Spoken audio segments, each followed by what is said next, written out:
Makenna and Daniel Silvas, proud Californians with conservative values.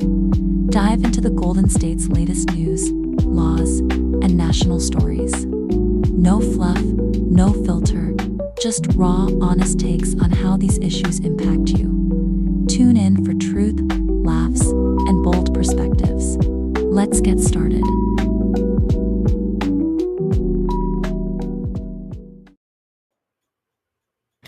Good evening, everyone. Thank you for tuning in to California Unfiltered. I am your lovely host, Makenna.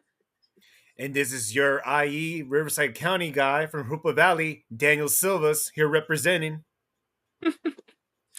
So we have a wonderful guest on tonight. We're going to obviously touch on a lot of topics, but we have Oscar from California Movement. So his full name, Oscar Avila, Lucky Vato 213, famous guy on Instagram, and he's the president of the California Movement, which is a Latino Christian conservative grassroots movement for parents in all California. And then I'm here proudly to present him, and it's gonna be a good show. Good show. So let's go ahead and get right into it. Yes.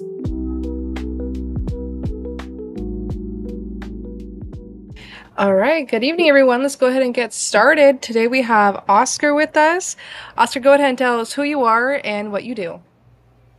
My name is Oscar. I'm the head of California Movement. I'm the founder and CEO. It's a grassroots activism group in California. We are mandated by God to take back California from Him, remove it, snatch it away from the wicked hands of the progressives that want to trans their children and turn this state into a degenerate utopia. Yeah, no, I definitely agree. So it started with AB 495. There was a rally. You were there. Talk about it. Yeah, that was last Tuesday. That was pretty fun. Group of us went over there to rally Pastor Jack Hibbs that put a call out there. So we got the little early who wanted to go in and do some some speaking at some of these meetings they had. And my first time going into the halls of Sacramento. It was pretty interesting. There's a lot of meetings going on all at one time, so we have to rush from one to the other one. But we were able to speak on that. I just kind of give a no vote on that, and then we're able to kind of attend the other meeting, the one for the redistricting map for the I guess for the ballot in November. So that was a little. We got like 30 seconds. We got to speak a little bit about that. But it was pretty good though. People went. We all kind of did like a 1 day turnaround. We left in the morning and came back at night. So I was saying earlier that we kind of left in the morning. Not really. We left at 1 in the morning from SoCal. It's like about like a 7-8 hour drive. So we had no idea what we were in for. So we're a little excited, about the long drive and coming back the same day. But we drove out there, got there, had breakfast at 7 a.m. Got there, started walking the halls about 8 a.m. in the morning, 9 a.m. Went to a couple meetings, get to some interviews, and then we had the rally about 1 or 2 o'clock. We did some prayers and worship, did some more meetings, and then we came back maybe about 5 or 6. Got home maybe about midnight. But it was pretty good though. Like I was saying, on the way back, we were pretty excited. We felt like we just kind of went into the enemy's camp and did like a kamikaze on them. We were all excited. We didn't know what to expect. We went in there, hit him hard, hit him with some truth, and we came back home, and and it was a great day for sure. That's awesome. I wish I could have been there. I saw the videos and all the amount of people who were there, and just looked awesome. So. Well, next time I'll let you know. We'll do it again. For sure. Yep. Mm-hmm. So Daniel, what you got for us? Well, Daniel was invited, but so you know, just so the world knows, Daniel flaked on this one. I'm not one to. I got a city. I'm not one to throw anybody under the bus, but I'm gonna throw you under the van because you should have been there. So let me hear your excuse now. Just to let the audience know that your boy Daniel Silvas here does have public duties down in SoCal in Riverside County, and my name was called to do a certain stuff right here. But Oscar, and audience, I hope everybody's having a great day so far. I do got this is one question I got for Oscar right here from California Movement. Why does AB 495 allow non-relatives to assume custody of children without requiring parental consent or court approval? That's another question. I wish I knew how to answer that. I just know that that's wrong. I have friends that work in in the child care services. Friends that run their own that they run their own um, adoption agency. That they work for the courts. And it is so hard to get custody of a child. Through a court. And you've got to pass background checks. I mean, I know people that have adopted children. It takes years to get approved. You got to go through the system. And for someone to just be able to just pick up a child, without by circumventing the courts, or even like a notary, because I think from that I don't even think you need to have a notarized piece of paper. I think it could be just some kind of like personal affidavit. So I don't understand why, but I just know that these are Democrats that are pushing it. There's nobody in the right that believes in this. Nobody that has the right mind to trust that any adult would be trusted without a background check with a child. So it's pretty scary. No, definitely. I mean, it's the bill is so vague too. A lot of the words are it's large words that people the common person can't understand. It's the wording is very vague. I mean, what are your thoughts on, I guess, caregiver, which is also another vague term that they use in the bill? Uh, is it going to exploit children? What do you think about that?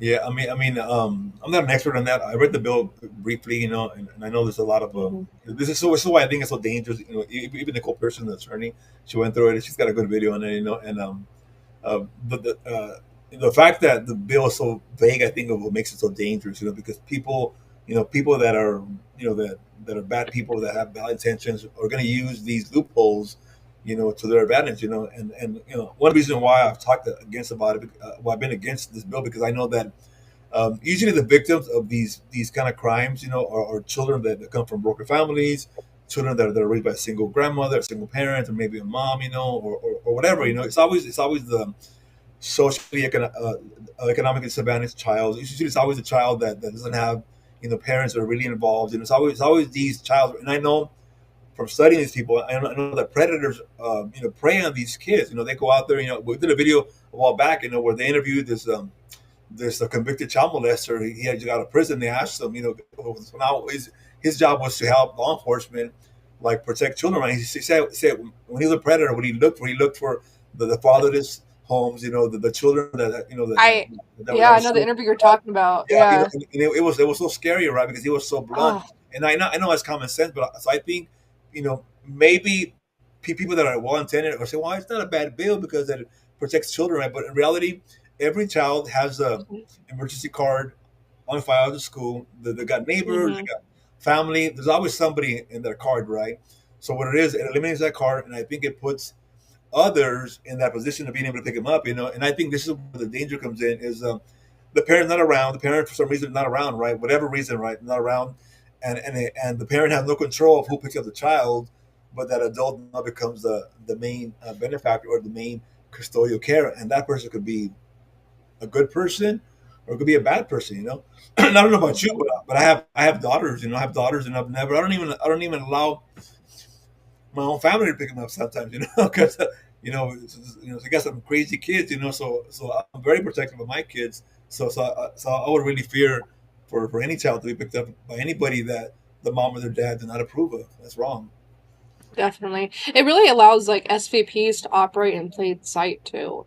We have this issue right now in California where they're being released early, and many of them not even doing their full sentences in prison.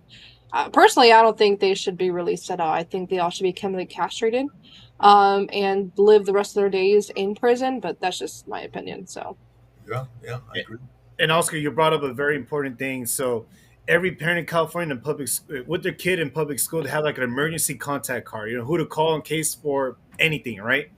And me being a parent myself, I'll be very, very upset if one day I would find out that one of my daughters is being it took by a stranger.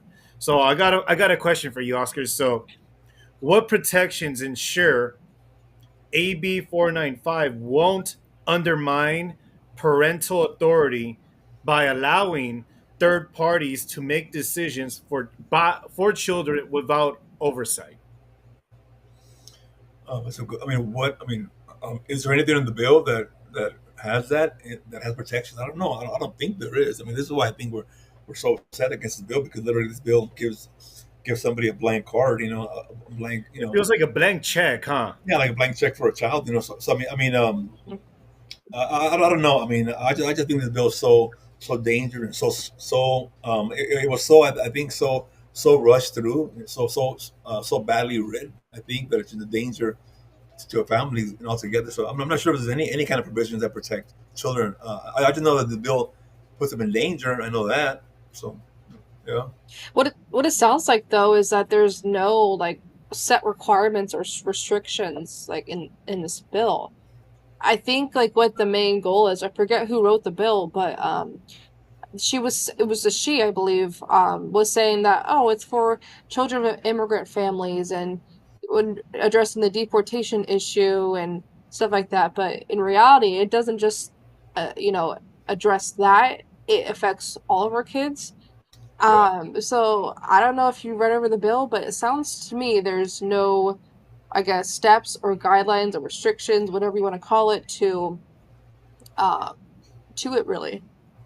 Right, right. And I think what I have heard from people that are kind of looked into it, legal minds, people that are kind of like this for a living. I mean, I kind of just read it and kind of just kind of trust the experts, as I would say, But I think what they're saying is because we are a sanctuary state, that it puts the whole country in danger, because literally what it does, it Mm-hmm. allows people to bring kids into the state and then do that to them somehow.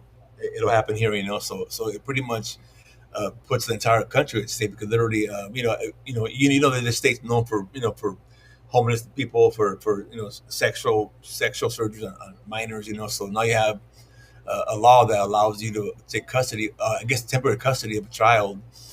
They can't find the parent, and the bill says, I guess, says that you have to like show a due diligence, that you try to get a hold of the parents and you couldn't get a hold of them, and then you have an affidavit that says, I tried, I promise. It's not my Then you name. could lie about it. They You can can lie totally about lie it. about that. Yeah, you can lie about it. So I'm saying, what stops somebody from bringing a kid from another state and saying, no, the parents, abandoned this kid at a Home Depot or at a Walmart or whatever, right? Mm. It could be a baby, and then now all of a sudden this person has legal custody of this child, you know, in some way, So it's pretty dangerous. Does this bill contain background checks, anything like that?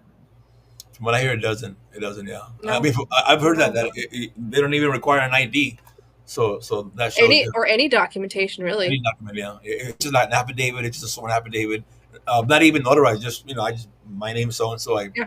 I promise to take care of the kid. The parents were not found for whatever reason. And that's it. So what it is, like I said, they using it as a way to, and I think it's more like a fear tactic. It's more part of Newsom's California, Trump-proof California, more of this fear mongering. That they want to have everybody live in fear. Oh my God, vote for this bill, because people are getting deported. And as far as me, I haven't heard anybody that I haven't seen any videos of kids that are being homeless, that are being abandoned by parents. It hasn't happened to my knowledge. So they're pretty much lying about this, and using this as a political move against Trump. Really, Um, yeah, and at the same time, it endangers, like I said, endangers communities that are not very well off. Families that don't have a strong structure. So these kids. I mean, my daughter's fine. My schooling my daughter, my nieces. They know who they are. They'll call the mom. The mom. But certain kids that the parents are not involved, or certain kids that are not known per se in school as much. Yeah. And so, I'm worried about don't be children that have autism yeah. or special Oh needs yeah, that's that true. Yeah. cannot defend themselves. And Yeah. I'm a heavy advocate for protection of kids that have autism. That's me personally. And as well, this bill sounds like a real anti-parent bill to me. It is. I mean, consider not even just this bill, but consider every other bill that has touched on kids and family in California, backed by a Democrat, that is. Every bill that addresses kids and schools and families backed by Democrats has nothing to do, it has everything to do with the government control over family issues and not supporting parental rights. Like, look, you have they're trying to install the trans books and the sexually, sexual content in the schools. Republicans fought back against it. The Temecula School Board fought back against it.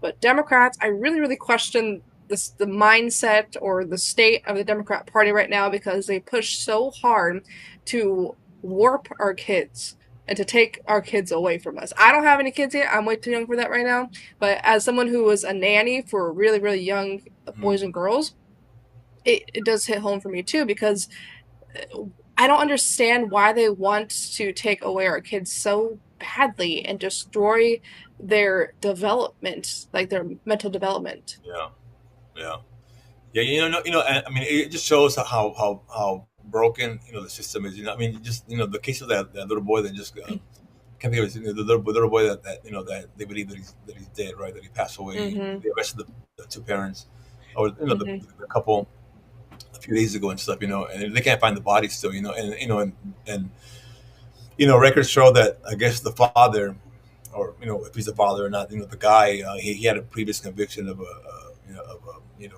a child abuse or whatever, and the baby's mentally damaged for life, I guess, for whatever reason the father beat him. So some of the courts failed and the guy got out.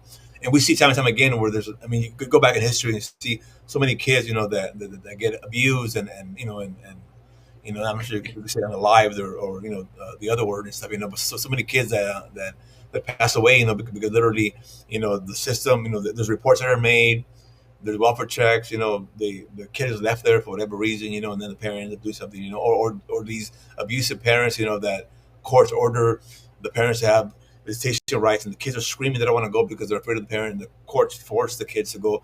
It happens so much, and so I'm not sure why California in general protects predators so much. It's something like instead of protecting the children and being for them, they protect the abusers. And now we have another law that will create a whole new culture of abusers, a whole new lineup of people that could be a danger to children. It's crazy. It's mind-boggling. No, it really is. And I'll tell you guys this: with Sacramento, whenever they pass any bill regarding children or school, it's horrendous, it's horrible. But I'll tell you what, I'm pretty sure that every politician in Sacramento has their kids in private school. Mm-hmm. Oh yeah, Newsom does. Oh yeah. So it's one of those situations where rules for D, but not for me. That's right. Yeah, that's right. Exactly. Well, what does he got to say about that, Mac? I mean, I'm all for private schools, charter schools, home schools. It's hypocritical in a way because, like I said, Newsom has his kids in private school. A lot of the rich Democrats have their kids in the best schooling ever, but they want to allow the majority of kids, especially K through 12, or actually even younger than that. I would say middle school to like preschool, even. These public schools aren't teaching the correct stuff. They're teaching indoctrination, in my opinion. And it just comes back to, the hypocrisy of the Democrat Party. Because they might say one thing, but they do a complete other. So. Well, yeah, that's for sure. Yeah. And Oscar, why does the bill's language does not require parental notification or approval for caregiver affidavit, and how this align with constitutional parental rights? Well, it doesn't. It's totally dissolved. Because we know according to the law of the land, the parents are the overseers, the caretakers of the children and stuff. So this totally bypasses that, and I don't know why California continues to write laws that are contrary to the Constitution. I mean, I know there might be lawsuits and stuff, hopefully, but that takes years. But I mean, I'm not sure why they continue to do things that go against the grain. That violate federal law. It just like I said, it just it's almost like do it on purpose. It's like they have all these laws, and they have these laws now where they limit the amounts of punishment for an adult to date a minor. I think within 7 to 6 years, or whatever. I mean, it doesn't require them to be on any kind of a registry for life or whatever. It just all these laws that are almost they're intended to weaken protection for children, and they're made to protect these abusers and stuff and these pedophiles. It's crazy. I don't understand who's running who's running these laws. I mean, who's running Sacramento? It was funny because we seen when we were walking to the Capitol in the morning, we seen Wiener walking out of the Capitol, and this guy literally, it's funny, it could be a meme. He's literally on the phone, talking to somebody, or yelling at him, and he had a banana in his hand, holding a banana and on the phone. It was just the funniest thing ever. And he's super tall. So he was literally across the street. We were yelling at him, calling him names, and he was just ignoring them. But he's on the phone talking to somebody. He's got a banana in his hand. What's that about? A lot of times they're not even talking to somebody on the phone. Yeah, They're yeah. just That's pretending what I was to. thinking. Probably just lying because he knows it. So it was a bunch of us. We were just calling him names and calling him a pedophile and stuff. And he just on the phone with a banana in his hand. So what is that? It makes you wonder what's on his mind, right? Yeah. You know what? I live for the day that I'm at Sacramento or I'm just somewhere where Newsom is and I just see him in person. I just can't wait for the day just to say what I want to say so Yeah. badly. Yeah. I just live for that. But it'll happen. You know what? What I noticed is most of these people that are Senate or Assembly, they walk to their cars alone. Most of them don't have any. Mhm. Maybe some might have security, right? Most of them Yeah. don't. Wiener by himself. He had no security. So literally, I'm saying we gotta call these people out. Literally. We gotta call them out. Jam them up. Yeah. Put them on the record and stuff. I know that video that went viral. I think about a year ago, or little Max Bonilla. He's not little, but he's a youngster. Max Bonilla. How he called out. He was Bright young mind. he was Yeah. Max there too, but it Good didn't work. Good kid. But he called him out. That was so gold. That was so perfect. But literally, that's what happens every day. They say if you're there in Sacramento, you'll see them walk to their cars by themselves. I said, man, I Yeah. wish I lived here. I would literally camp right here, just wait for them. Shoot. I'd be there every day. So Grilling them. yeah. What's And funny Oscar, though? I'm pretty sure Well, that. Go for it, Matt. Go for it. Okay. No, I just wanted to mention Charlie Kirk.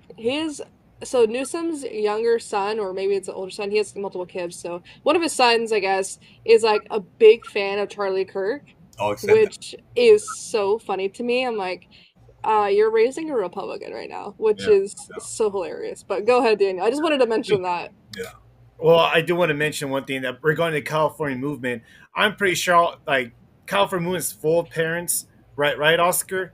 And, of course, yeah. And all these parents, they care about what happens in their school district, in their school board. Mm-hmm. And they care about what's being taught in the curriculum at the schools, right? You want to talk a little bit about that? Yeah. So the idea of the movement was, we know that we all a lot of us were already kind of on the ground already. Most of us that are in the team are on the ground. We were kind of helping people with campaigns locally and stuff, and I was really part of the Trump campaign, so we really kind of hit it hard with Trump. We wanted to get him in the White House, and we were able to kind of do some stuff, and we had some good times, But I realized that Trump being in office does nothing for California.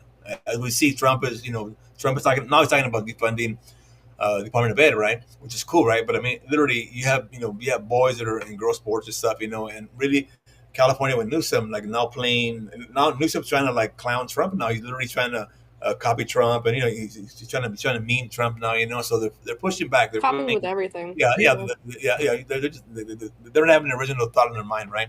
But what it is no matter who's in the White House, California is like their own country. We have so much here, that they do what they want. So I realized, I go Trump in the White House. It's a good deal, but I think California needs to change. So we need a Trump in Sacramento. We need somebody to change California. So I figured, well, what better opportunity to do it now? We have Trump in the White House. We got a victory. The Latinos, as myself, a lot of us are kind of turning to the right. And Latinos were naturally conservative.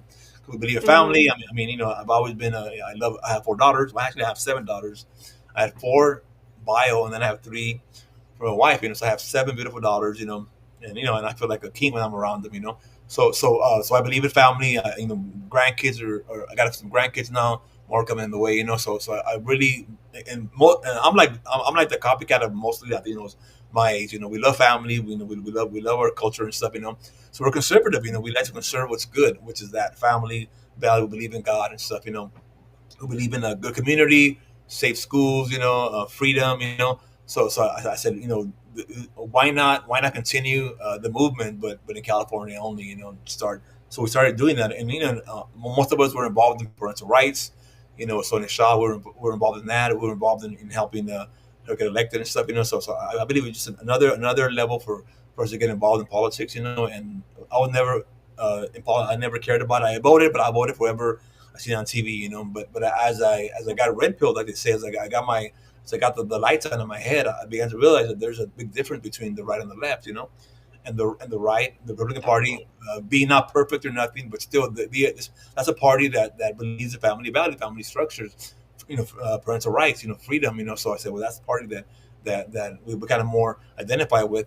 But they're not perfect. So we have our voice, and we just help people that run for office, and we want to support them, and have them be known and back them up. Yeah. Mm-hmm. And Yeah. also want to tell you this. So, in recent years, California has trended right towards the red, right? And I highly believe that the California governor Newsom knows about it.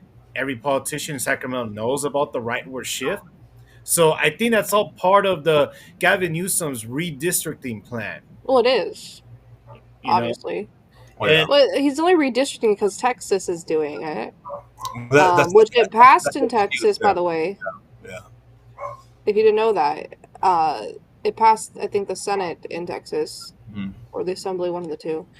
and, Um, and the thing is that Gavin Newsom has to bypass what's law Yeah. in order for it to happen. That's right. Texas, it's legal to do it Yeah, because exactly. Yeah. it's in their Yeah. constitution. They could do it. But California has its own constitution. Right. And mhm. Yeah. so Gavin Newsom has to bypass what the California voters already voted for many years ago, which is a nonpartisan Yeah. congressional Yeah. committee. Committee. Yeah. Yeah. And that's so true. So I mean, I just found out. Like last week. When I went to the meeting. So I didn't know that. I knew what they were trying to do. I know they want to gerrymander. And even now the maps that were out. Because even now when we ran a couple years ago for local school boards, the maps were all like tweaked. They were all like weird. And you could tell they were like trying to stretch it here. Yeah. Mhm. But we still won, right, in our city at least. But I could tell that they were already kind of gerrymandered. But with this, what they do is they're using the data that they have in the last election, and what they're doing is they will stretch the boundaries of those maps to grab blue votes to flip red votes. So I think we have like 9 seats right now that are in danger. I think 8 of them are in pretty serious danger. So we could literally lose every Republican. In the assembly, Senate, so you start talking about it. So we're going to have, if you think being a third of two thirds, is a minority. Imagine having nobody, having like one person. I mean, who's going to want to run, right? So literally, this is literally. And so what I did when I spoke on that, on that agenda item, I said that you're literally breaking the law. You literally this is what you call election interference. You're literally breaking the law to rig an election. You're literally going to map. You're literally going to change the map guidelines or the map perimeter to grab votes and to eliminate other votes. It'll be, and of course, I think I was talking about Assembly David Tangipa. We're talking about him earlier, and he's the one that was really pushing back against this bill they wanted to pass, right? And he was saying, well, who's the one that approved the maps? Who's the one that printed them? They couldn't see who it was, and nobody wanted to claim who wrote the maps, who drew out the maps. Nobody wanted to claim, oh, somebody did it. Nobody knew what. And then the maps were released. I think, or the verbiage. I think the day before the meeting, nobody had read it, but they wanted to pass it. So we were there to say no. You shouldn't pass it. Nobody read it, but of course, there are a majority. I think it was like 5-2 votes. So it was 2. It was David and somebody else, and then 5 against him. So we're on number big time. And if this passes, we're not going to have any voice left.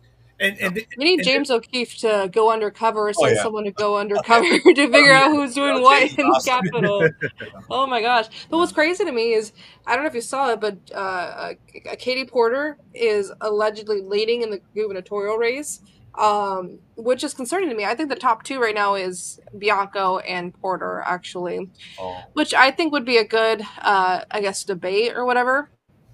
But in the fact of redistricting, Newsom's only doing it because Texas is doing it, and there's a whole constitutional difference. I understand that, but it's kind of you can see that Newsom knows that he's losing, the Democrats are losing, and it's like this is their final hope. Yeah, Obi-Wan Kenobi, oh, yeah, it's their final hope.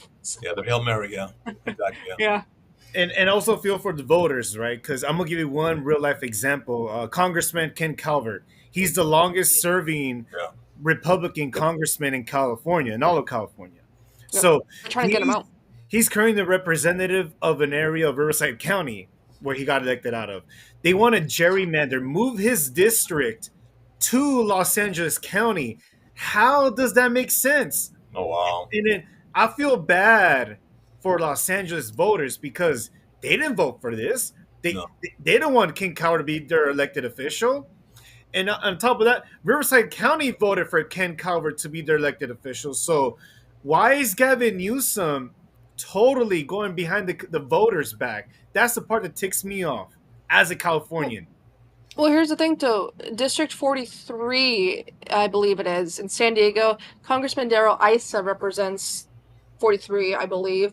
Don't hold it to me. I'm forgetting the exact number, but it's up here in northern San Diego County. His seats would be affected by it. If this passes, he's kicked out because his district has always elected a Republican. There's I don't think there's ever been a Democrat in his district. So this redistricting would also push Darrell Issa out, if you know who I'm talking about. yeah. I mean, A lot of major Republicans. yeah. I mean, they're playing hardball, so they're kind of they're playing for keeps. So they really want to just take every seat, you know.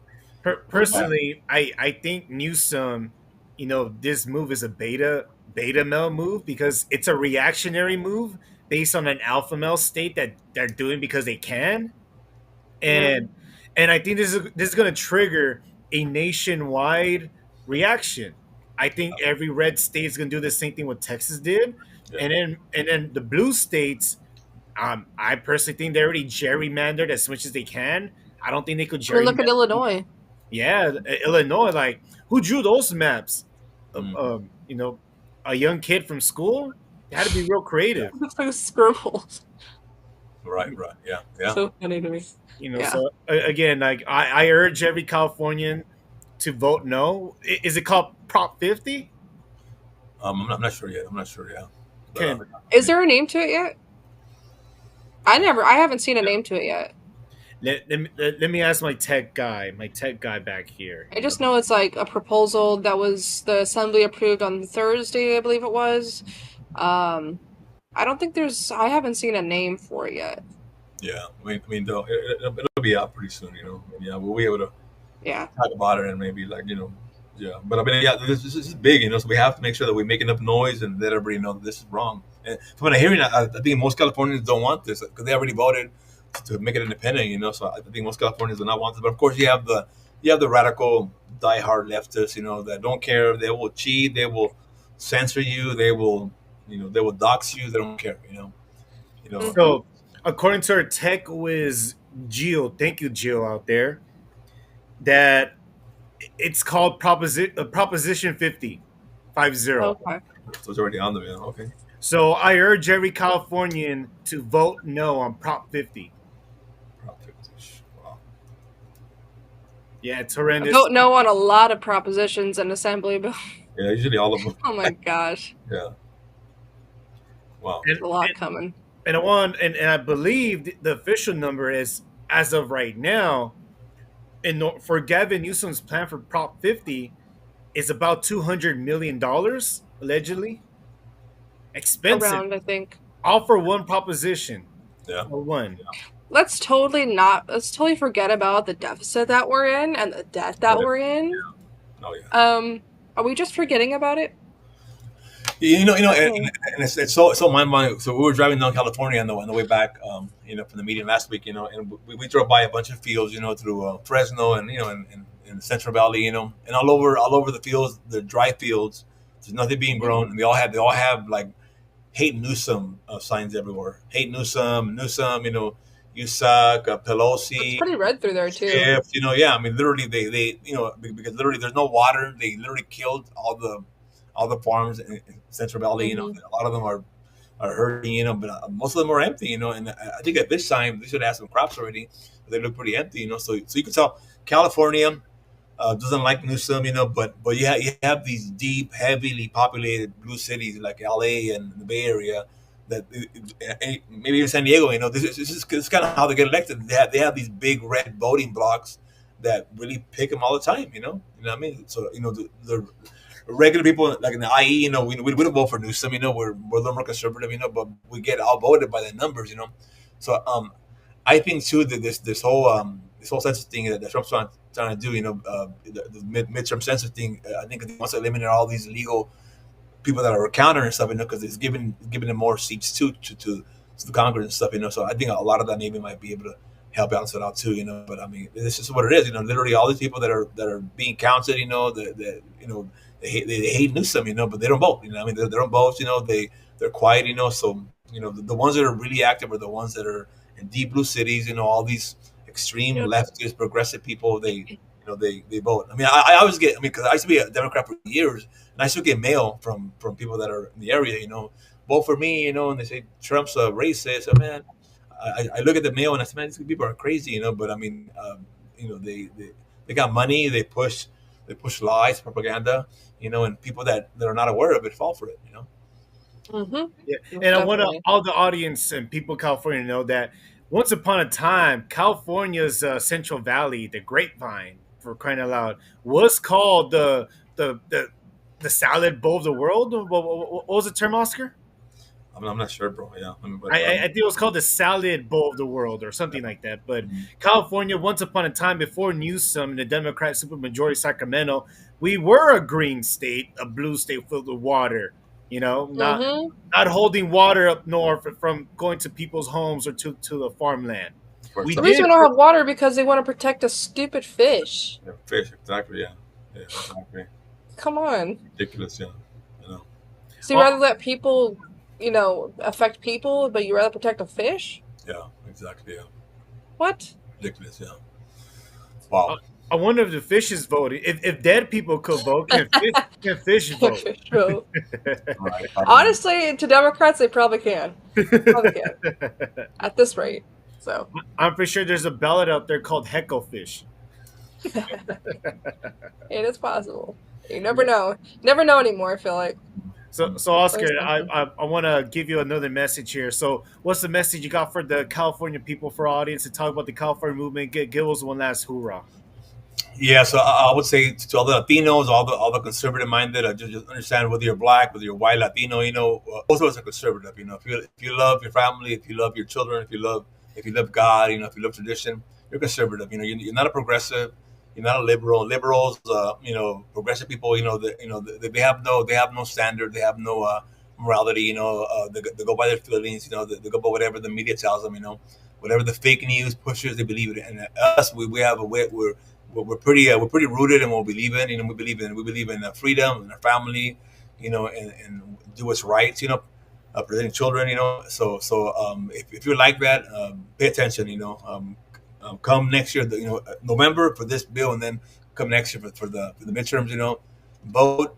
Don't vote for Democrats. Vote for conservatives. On the right, we might not agree with them, but you know what? These are the ones that are going to save California. In California, life is always about balance, right? Even in what you eat, and what you do, it's always a balance, right? So California is so off balance right now, so we have to bring it back to the middle, So we have to let people that are on the other side to bring it back to a central ground. Right now, we're so far left, So just vote according to your values, vote for your family, for your children, and save California. Work with us, join the movement, Instagram, Caleb.movement, join the movement, help us. We got gear, we'll be having events coming up this year, next year.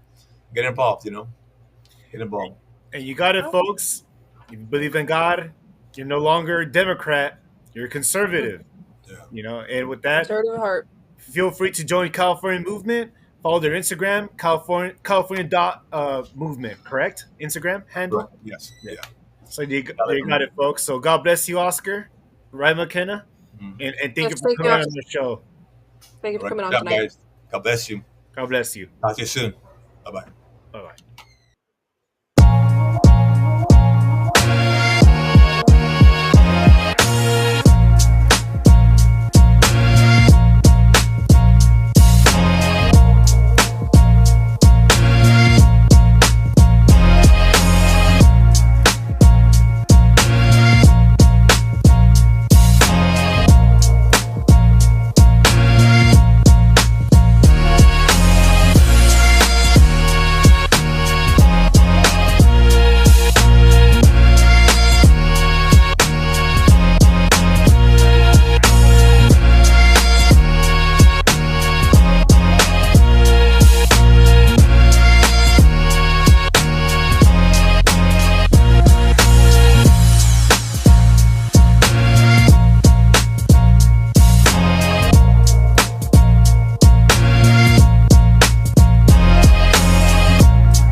not Oscar. Your name is Daniel. So let's go ahead and just do kind of a recap here. We touched on AB 495. We touched on the redistricting. So what are your final thoughts on those two topics? And then we have a couple more here to touch on. So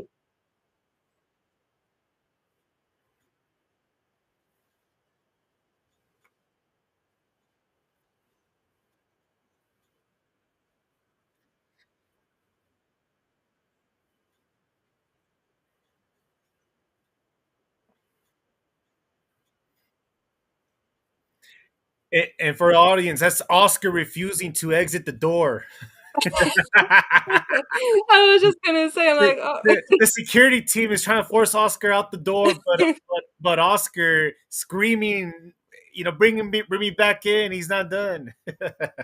Thank you, Oscar. So Appreciate it. so my see Oscar. Bye. The security's gonna guard you out the door.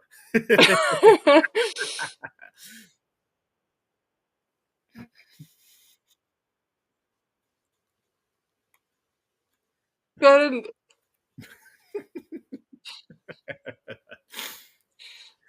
Log out button. Log out button. just hit the X on your computer. You'll be good. There you go. Okay.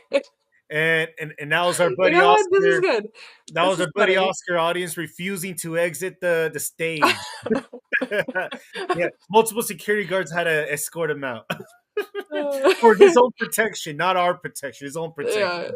Yeah. Well, let's go ahead and with that recap. So my final thoughts and recap is that I'm so glad that California parents and California people spoke and protested for 2 straight days in Sacramento last week, right? Mm-hmm. And they spoke their piece, and the people spoke. And my final thoughts on AB 495, horrendous bill, the most terrible bill in California history to ever try to be passed.